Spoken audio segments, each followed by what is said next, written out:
Hi everybody and welcome back to the Hardware Info channel. In today's video I'm going to tell you how you can easily install and set up the application for your SOUNDCORE Select 2S speaker on your iPhone or iPad.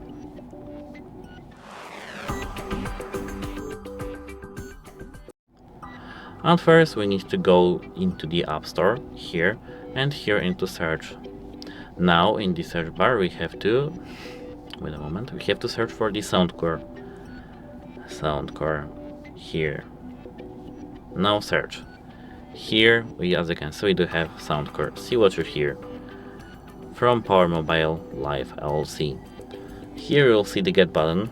I do have here this cloud, but if you see the get button you have to tap that and authorize yourself using the Face ID or the Touch ID or Apple ID password. Of course this application is free. Now your download should start. It should take you about a minute. This application is big and very powerful.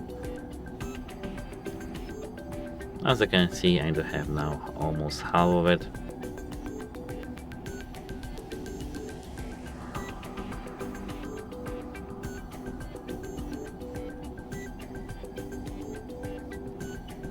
Now we have it up open.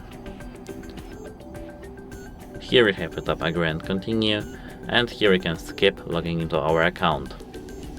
As you can see, now we have it up allow, and now our device is found. We have it up connect, and we can tap decline. Of course, we don't have to really accept that, and all done. That's it. Hope it helps you, and goodbye. Have a nice day.